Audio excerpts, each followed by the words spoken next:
Good afternoon, everybody. This is Damon Bond of Bond Realty Group, licensed real estate brokers in the state of Connecticut, New York, Maryland, and Georgia. Coming from the UK, from the United Kingdom, where I am now residing for the time being. Hope everybody's well. Hope everybody's good. Thank you for tuning in. So last time I spoke about why I made the move to the UK, and I'm working here. In the London area. So I wanted to focus. So that was a personal thing, which I rarely go into. But now I want to bring it back to real estate, since I am still a real estate broker. Yes, I still have my company. It's still doing business in the States. I'm in the UK, but my company is still doing business in the States. I have my agents who are still working with me, along with me, and we're still assisting clients and what have you. It's seamless, it's flawless, it's a beautiful thing.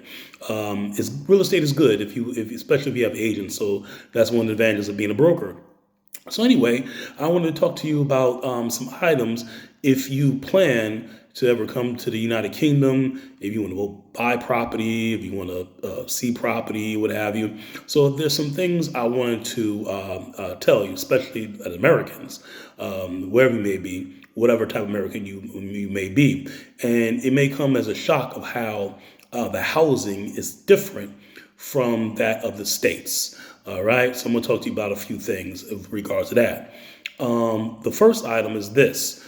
The houses tend to be a bit smaller, all right, than in the States. So when I say houses, I mean the houses, apartments, what have you. They're called flats. Apartments are usually called flats. Tend to be a lot smaller, number one.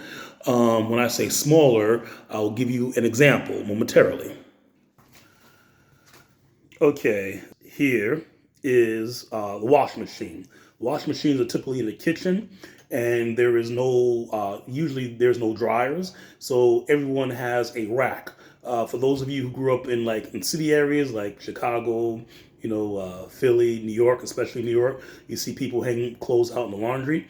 That's what they do. So this is what I mean by small. All right. So this is a washing machine. This is a regular size washing machine by UK standards. You're not going to get a big, huge, double decker or double stacker or, one washer and one dryer. You can get those things, if you have a bigger property, which I'll talk about a little while later on. But on average, you're not going to get this. That's the first thing. The second thing is this is the refrigerator. Yes, this thing here is the refrigerator. Okay, you don't see all my business, but that is the refrigerator. That's the second thing. That is the refrigerator. And so you may say, where's the freezer? Well, the freezer is over here. This is the freezer. Okay, so it's fairly small. This is a freezer, but that is the norm. All right. So yeah, so just be in shock for that. The bathrooms are relatively speaking are similar size. That's not a problem. The second thing that you have to get used to in, let's say, a British or English, dwelling is there are no closets. They call it storage in here in British English, but there are no closets. We know closets. So as you know, even in older homes, older properties, older apartments, there's usually at least one closet in every room. There's a minimum. So if you have bedrooms, there's usually a closet in there. There's usually a closet in the hall. Sometimes it's hit or miss. You may have a closet in the living room. Sometimes you won't. But it varies, right? Even if they're small, you will have some type of closet space. Here, it doesn't exist. All right. There are no closets. Closets are uncommon. You just get the bare bedroom, literally, 4 walls. That's it, in the doorway, entranceway. So how do people store their stuff? Well, you could build out closets, or what they call, storage. That happens. So you'll get some flats, some dwellings where you have that. All right. So you could build out, but people have chest of drawers. That's where they, pull their items. They'll get clothing racks, whatever it is. But that's the second thing. There are no closets. The third thing is be prepared is that every single room has a door in it. You say, well, what do you mean, Damon? What I mean by that is the fact that I'm not talking about the bedrooms. And hopefully there's a door in your bedroom. I'm not talking about the bathroom, especially the bathroom. You don't anybody see you, on the toilet or showering, right? I don't mean that. I mean like every single room has a door. So the kitchen, for example, there's a door in the kitchen. Okay, there's a door going into the living room. There's a door going into the dining room if you have one. There's a door literally in every single room, which we don't have, in the States. In the States, pretty much, the kitchen flows to the dining room if you have one. The dining room flows to the living room. But there's no like door separation. So that's another item. A third item in terms of the difference is this. It's not uncommon for, especially in older dwellings, for the bathroom to be on the main floor and the bedrooms to be upstairs. This is similar to what you have in some of your Cape Cod homes. Capes are very popular in the Northeast, especially. So you'll find this in capes, but that's also in many cases the norm here. All right. The other thing is, I think number four, what is also another feature is the fact that don't be surprised that the dwellings are attached or semi-detached. You do have standalone single-family houses over here, but they cost a lot. Well, even the attached ones cost a lot. So the housing stock you'll find in most places, at least in England, all right, is you'll find them either terraced. Basically the terraces like row houses. This is what you see, like, for example, in Baltimore.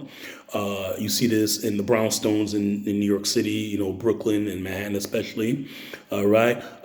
Sometimes you'll see duplexes, side by side dwellings. But yeah, common here are flats. So you don't say you have a condo, because if you tell British person that, they're going to assume that you own the whole building. No, you own a place within the condo. All right, so that's your particular flat.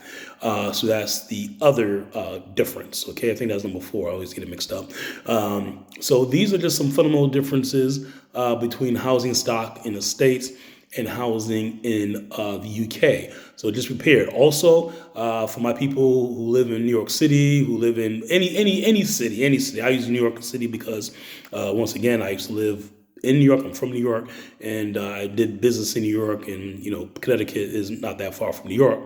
But parking is very similar. You'll get lucky, and maybe you'll have reserved parking, but it's very, very, very similar in that regard to just like in the States. All right. And also the spaces tend to be a lot smaller because the cars tend to be a lot smaller as well. For example, in the States, I didn't drive anything fancy. I drove a Toyota Corolla, okay, which is a compact car. That Toyota Corolla I had in the States is bigger than their compact cars, and that's a compact car in the States, just to give you an idea. So of course the vehicle's a lot smaller, the road's a lot narrower as well, all over the place, because this is an old country, London in particularly, as well as some of the other cities, Birmingham, Manchester, Leeds. These are old cities, so this is before the horse and carriage and things. I don't know, but in any case, though, these are some pointers to you. So if you're thinking about coming to the UK, possibly coming here, as a skilled worker or what have you, I just want to know what you can expect in terms of housing stock, what the difference between housing, or if you plan to buy here. And I'm going to do a video on that sometime in the near future about the buying process here in England, here in the United Kingdom, specifically England, because there is a difference. You have England, Wales, Scotland, and Northern Ireland. So I just wanted to clue you on that. So thank you for tuning in. This is Damon Bond of Bond Realty Group, licensed real estate brokers in the state of Connecticut, New York, Maryland, and Georgia, who is currently residing in the United Kingdom. Thank you and be well.